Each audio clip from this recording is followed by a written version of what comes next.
What's up, folks? Khalid Bay. Syracuse decides. The race for mayor election is November 4th, 2025. We've interviewed 3 candidates so far: Republican candidate Tom Babylon, Independent candidate Tim Rudd, and Democratic candidate Deputy Mayor Sharon Owens. Now we get to our 4th candidate. Give you an informed choice. Right? It's very important. Make sure you tune in. Let's get to it. Let's talk.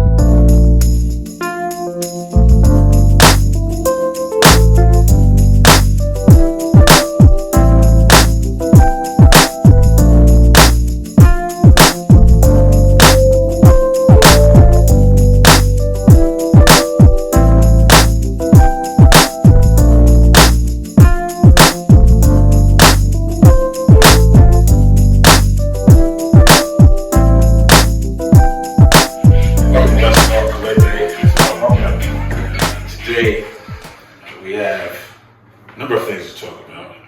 We have a special guest coming in a little later, but I want to talk about the Senate explosion, U.S. Senate Cory Booker. Yeah, you told me about that first. I didn't see it at first, and then now it's all in the news. But Cory kind of let his feelings out there, let his feelings be known. Yeah. And you can't disagree with almost anything he said. Right. You know, you kind of have to say this is it. But the question is, what's the action plan for putting in place the argument that he makes? And see that of course it resonates with me because I made the same argument that the Dems were kind of sitting side by side. Yeah. And in a lot of ways they were protesting, but protest is not enough, right? Yeah. So, he's complaining that Democrats are essentially just letting the Trump administration do whatever they want to do. Yeah. But maybe the onus is on Cory Booker, Senator Booker, to create that plan. Yeah, exactly. It's one of the things to talk about. That's what I'm saying. There's got to be an action plan, a campaign, if you will, a war plan. Whatever you want to call it. And he's got to pick the people and organize, and get it implemented. I kind of think that given everything that's happened, we got ICE out there. There were some demonstrations, and that's still going on. It's still bad, and we've got to continue to call out the injustices of that whole program as we see it. But it's kind of like playing whack-a-mole. You find it happens in this community one day, and then someplace else the next day. But in general, we should have a sustained objection to taking illegals who are not illegals. We call them undocumented immigrants away from their families and work. Right. Those are the people who should be staying here and trying to get a process for them to become, legitimate American citizens. Exactly. So that should be, and I think that has to be a sustained campaign, and I think it's a winning campaign. I think 80% of Americans like that idea. We'll go with that idea. What we want are the criminals and the people that are committing crimes and that are here violating our laws and interfering with normal course of neighborhood business. And those people, yeah, absolutely pick them up. The problem is they oversold that with the fear mongering that they're everywhere. There are tens of thousands of them, there are hundreds of thousands. There aren't tens of thousands and hundreds of thousands of illegal criminals doing criminal activity that are on our streets. There was only a few.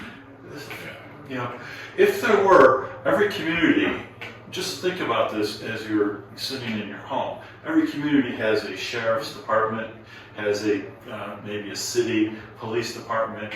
We have had, state troopers or state police. We have federal agents. What are they doing? Nothing? They've been just doing nothing for the last 5 years or 10 years, and all these criminals are running loose. Yeah. But people bought into that ridiculous argument. Well, fear-mongering is how you want to begin with. It's fear-mongering. It's completely fear-mongering. All right, welcome back to Let's Talk. Khalid Bay, Rob Romeo. Yes, sir. And we have here today our guest, independent candidate for mayor. Yes. Democrat by association, Alfonso Davis. Yes, sir. Welcome. Thank you. You're a registered Democrat. I am a registered Democrat. Been a registered Democrat all my life. Yeah, and you're running. You got a line on what's your line called? Integrity, accountability, and collaboration. Excellent. Okay. You got the signatures. Congratulations. Yes. And that's a big feat right there. I congratulate everybody that does that. Give you a Pat McAfee clap. Yes, yes. Because it was tough. It's daunting, right? It was tough. I had to get 1,443. Yeah. I got 1,897.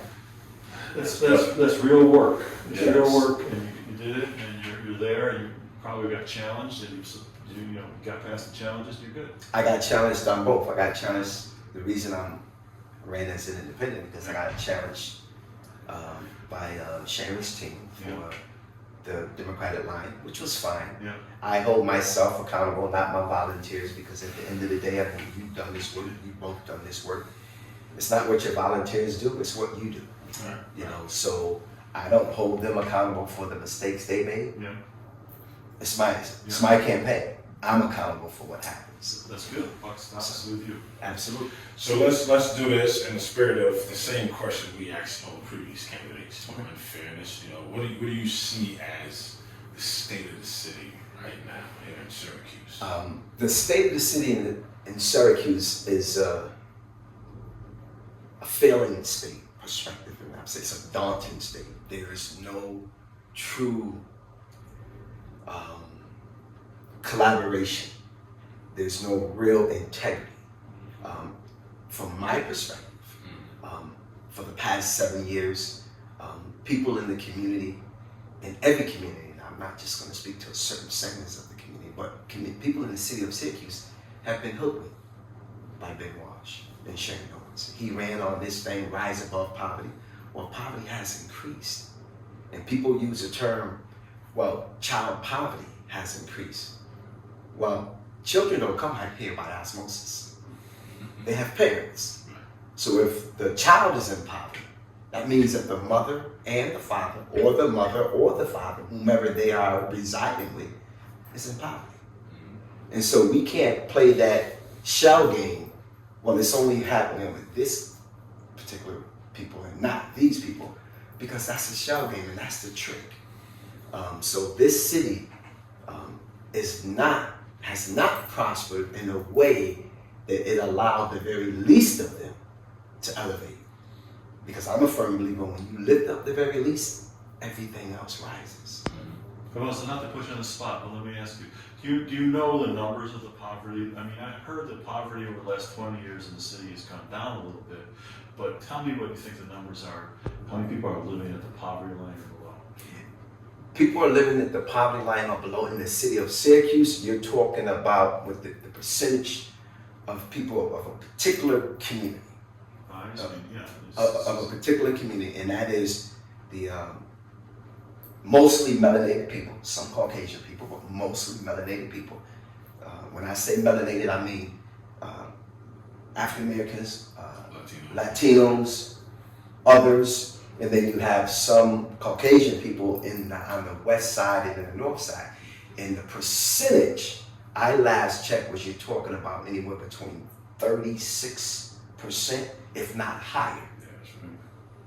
That is mind-boggling. It surely is, yeah. That's an awful. And so what that says to me is that this administration, under this administration, and the deputy mayor, and we could have a debate about that. You know, there's no such thing as a deputy mayor. It doesn't exist in the city charter. I've read it. It's a made-up position from my perspective. And this is what I've told people, and I tell people.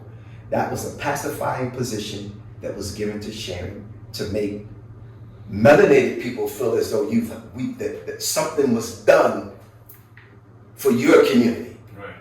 Okay. Let's just cut the BS. Yeah. Well. She's a chief administrative assistant, because if Ben Walsh got hit by a car or shot in the head, and I'm not promoting any of those things, No, I understand what you're saying. the president of the council becomes mayor, not Sharon, Right. according to the charter. Yeah. But a lot of people don't know that. Yeah. No, it's not like a vice president. It's not in the charter. Exactly. It's just a title. It was just Exactly. I think it started with Joe Nicoletti. I think it was given to Joe Nicoletti first, and then kind of the seat kept being perpetuating since then.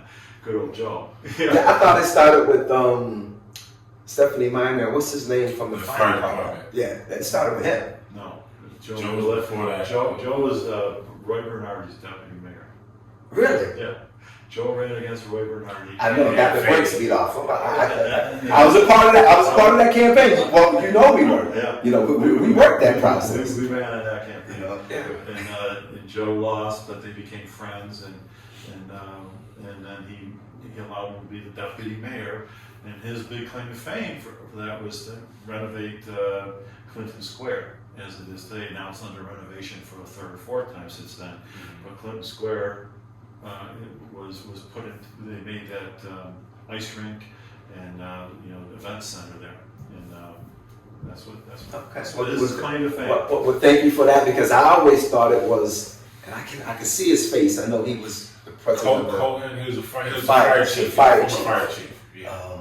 And he became Stephanie Stephanie Who, Bill Ryan? Bill Ryan. No, Ryan, Was it before not Bill Ryan. Ryan? Because Bill, what was his name? He was a recent fire chief, that was retired right before Stephanie became mayor. Oh. Last name starts with a C. Oh. Coward. Yeah. Became the deputy mayor, but then the double dipping thing happened, so he had to leave. Because you can't make, Right. you can't make over a certain amount, and his salary was like $95,000. Yeah, And he could have really suspended his retirement and collected the salary, but I don't think people would. he's doing great. He's a great Yeah. guy. He's doing well. So so you identified the problem. Mm-hmm. You talked about what you believe that is the main thing in the state of the city, is in answer to Khalid's question. What's your solution? What are you going to do? My solution, and this, I won't say a two-prong, this is more like a three-prong. I believe we have to look at where we are in terms of the city's physical responsibility. We have 47% of the people paying 100% of the taxes. This current mayor wants to do a tax increase on me, on you, and everyone else. I would say you, but you no longer in the city. Yeah. Property tax. Property tax. Well, and he says it's 2%, but that's it's just not truth. Yeah. Okay. You know, it's more like a 246. And so you want the 47%, and if it's and that's just a conservative estimate. It could be a little bit lower in terms of who are paying 100% of the taxes, to share the burden, to bear the burden. When I say my perspective, and it's not going to be popular with those individuals who I'm going to come at, but at the end of the day, it don't matter. You know why?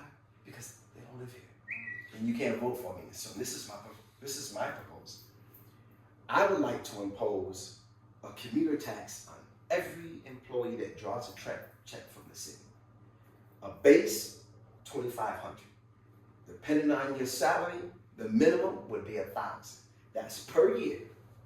If you draw a check from the city, that you pay a commuter tax to the city, and basically to help support the city's overall coffer. That will generate anywhere between $10 to $13 million. Just on that. That's the police officers, firefighters, school district, and city employees who work for the city and don't put nothing back into the kitty. Because you know what those people put on the city services? They put a stress on city services every day. Driving to and from the city, you put a stress on the roads. When DPW got to plow, that's the stress. When you deposit your garbage, that's the stress.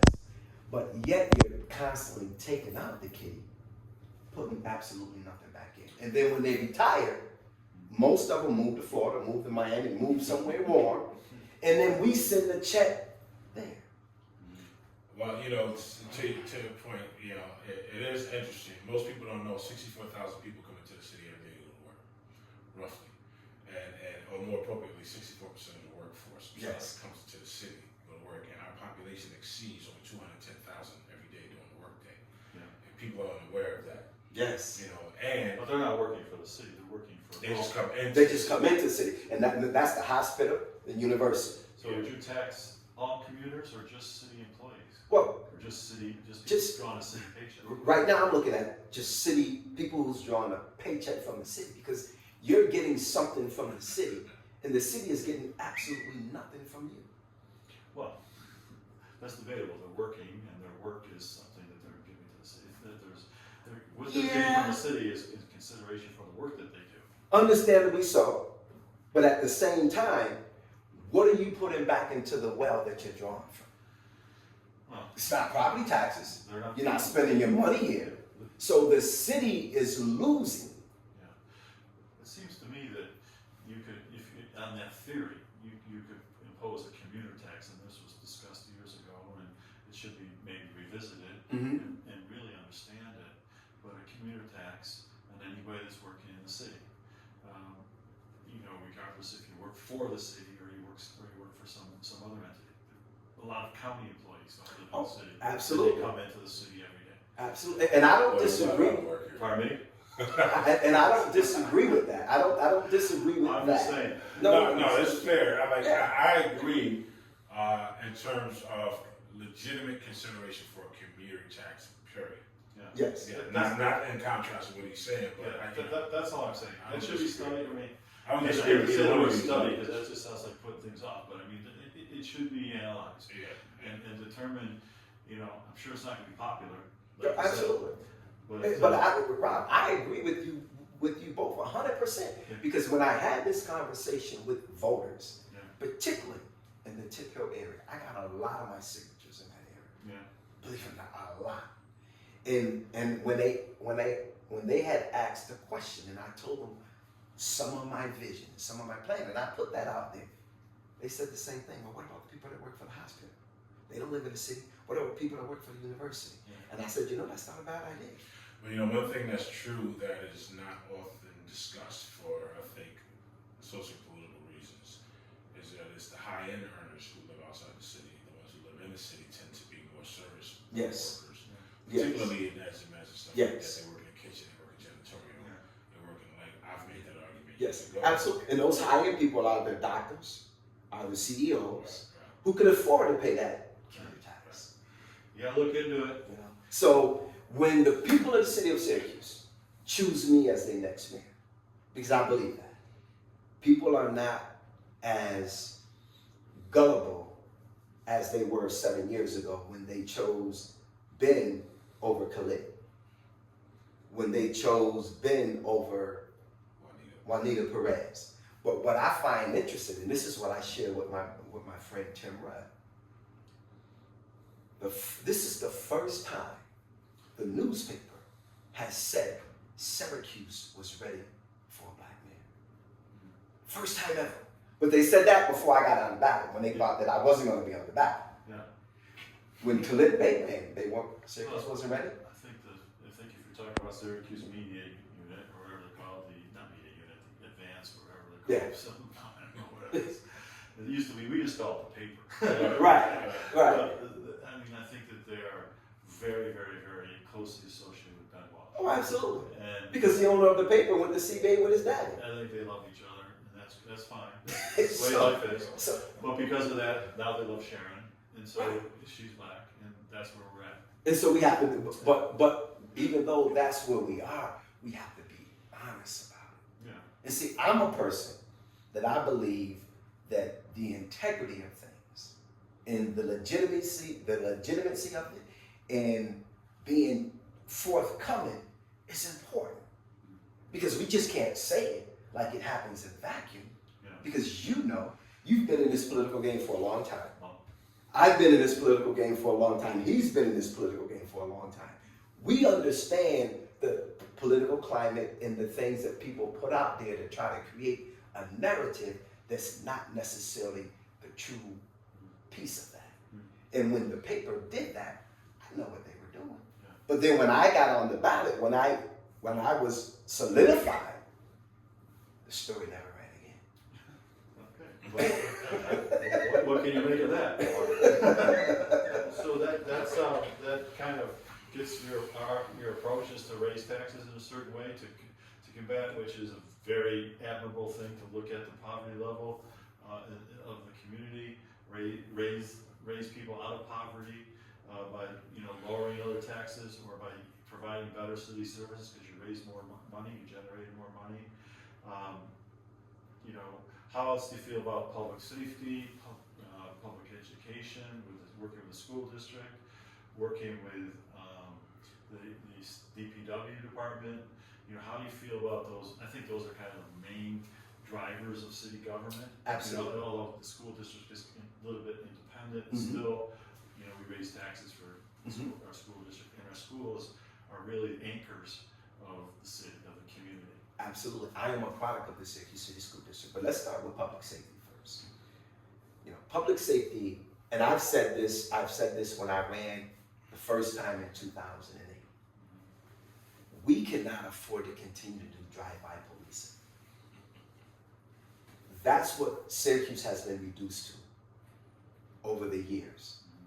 Now, I'll go back, and I believe this was when you were out of council, or you was just coming out of council, when we had a chief.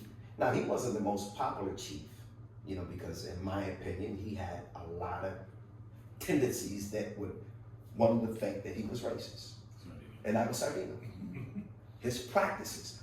But, I was after him. He was long. right, but to his credit, Yeah. he had police officers walking the beat in the community. Right. Now, the problem for me is that they were in the community with this Gestapo attitude, squasher type thing. My perspective, under my administration, I want police officers in the streets, walking these communities, getting to know the neighbors, understanding the dynamics in those communities so that they have a better rapport with people who live in those communities. And from my perspective, you can curtail a lot of issues in neighborhoods that are riddled with crime and riddled with different types of violent behavior by just having the presence of officers not driving by, but actually walking on their bikes, engaging with the neighbors, getting to know neighbors on a first name basis so that they can then have a better rapport with them when a situation pops off. And I think when you do that, you change the perspective of how most people see police. We know, and let's be honest, there's a very negative and agitative relationship between certain communities and police officers in the city of Syracuse. But we can change that if we create an environment where they are actually in the streets. How many officers we have right now on the Syracuse City Police Department? Is it about 500 and what? It's not even that much. It's supposed to be just over 5, I think about 535 or something like that, but it's only like 3 and some change, just under 400. Just under 400. Yeah, we're down. How many of them actually patrol the city streets? Less than 100.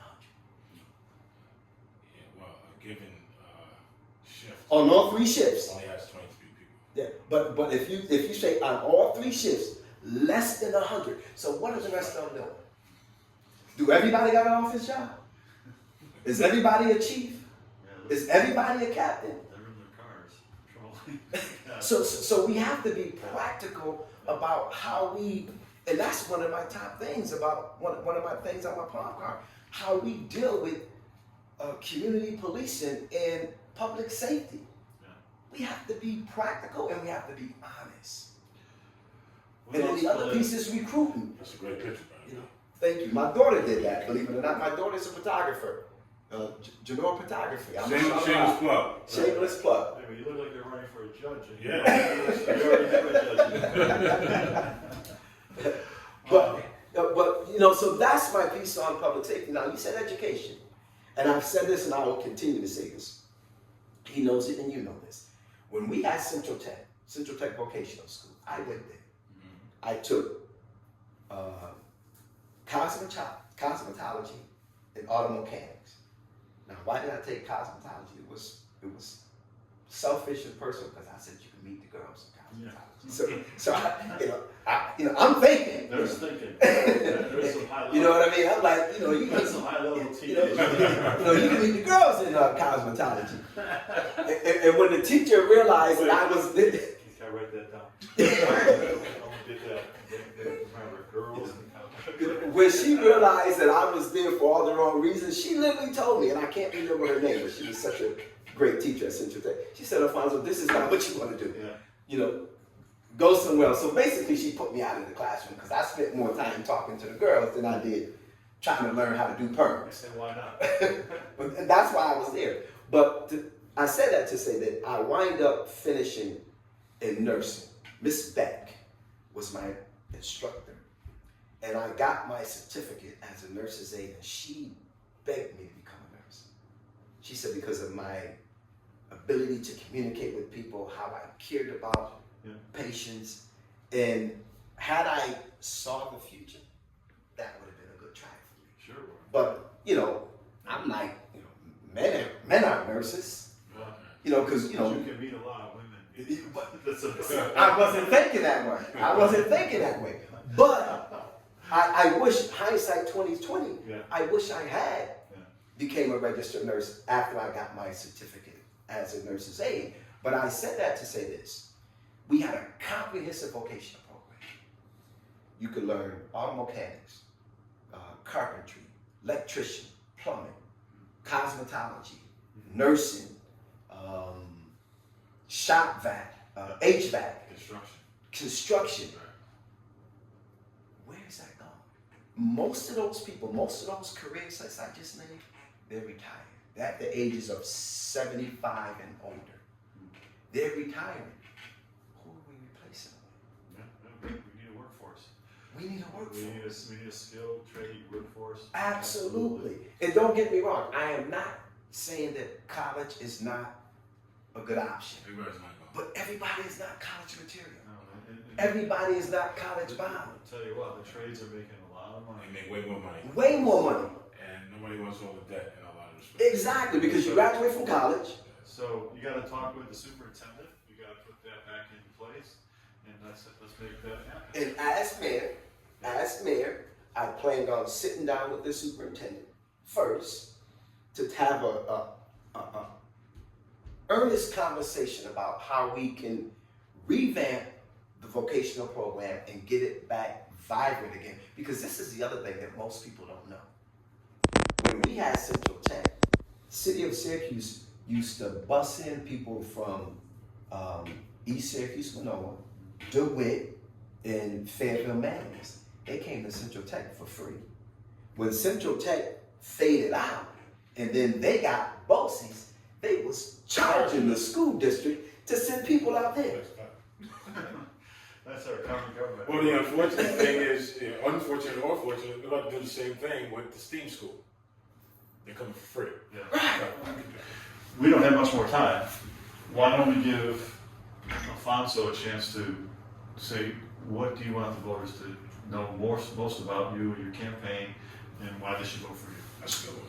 That's a great question. What I want the voters to know about me is that I am born and raised here in the city of Syracuse. I'm a product of this city.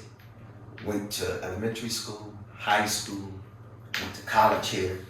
When I went to SUNY Oswego, got my bachelor's, took some classes at SU to work towards my master's, and then, you know, you're working towards your master's and real life happened because you have to, I'm a family man, married with children, so you have to focus on your family.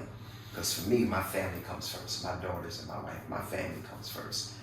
But what I want voters to know is that electing somebody that's from your city, who is hopelessly in love with the people of this city, you're gonna get the very best of me.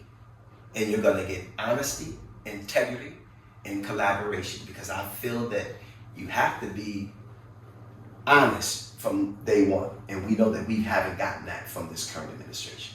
You have to have a level of integrity that says that no matter what happens, I'm going to be truthful with the people and let you make an honest decision of whether or not if you want to see me again 4 years or no, your time has come. And then collaboration. Well, let's be honest. We know the county has the big purse. You have to collaborate with the county. You have to have a relationship that will allow you to even streamline some services that you can take off the city dock and allow the county to handle, but not from a perspective where the county then controls the city. No, we don't want that, but we can definitely do some collaboration so that we can streamline some services. So what I want you to know is with me, Alfonso Davis, you will have a practical, honest, and integrity mayor for your city who will see you, the voters, the people who are the pillar of this city, who are the true stakeholders, as a person who sees you for who you are and who you can be and the potential of who our city or what our city can be. You will get that from me as your next mayor of Syracuse. So on November 4th, you can either continue to follow the path of nowhere or choose a true vision of change, and that's voting for Alfonso Davis. What do you got? I'm just laughing because the path to nowhere was hilarious to me. No, I mean, I thought this was a good discussion. Certainly, I mean, we always do a 20-25 minute window. That's the tough part, because maybe we have. I think for sometimes we have people on. I think it's necessary sometimes to bring them back. Yes. To flush out the rest of the dialogue, whatever. Yeah. And obviously, if we offer that to you, we get offered to everybody. But I think some of you have additional things to say and more information that That's people great. should hear about. So I think we should double down and bring everybody back again. I think that would be good because I do have more to say. You have one? Yeah, of I course. do have more to say because I want people to know who I am. Yeah, and this was a good introduction, though. I think it went well for you. I think you got a lot to offer here. We're still in July, so Yeah. let's look at Just get started. after Yes. Labor Day. We'll see how things are going for you. Maybe give you a chance to come back and talk again with us. We hope that you take us up on it. I would love to. In the meantime, find your beauty and grace in your campaign. Yes, sir. All right. Yes, I sir. appreciate you tuning in, Khalid, Rob. Alfonso Davis.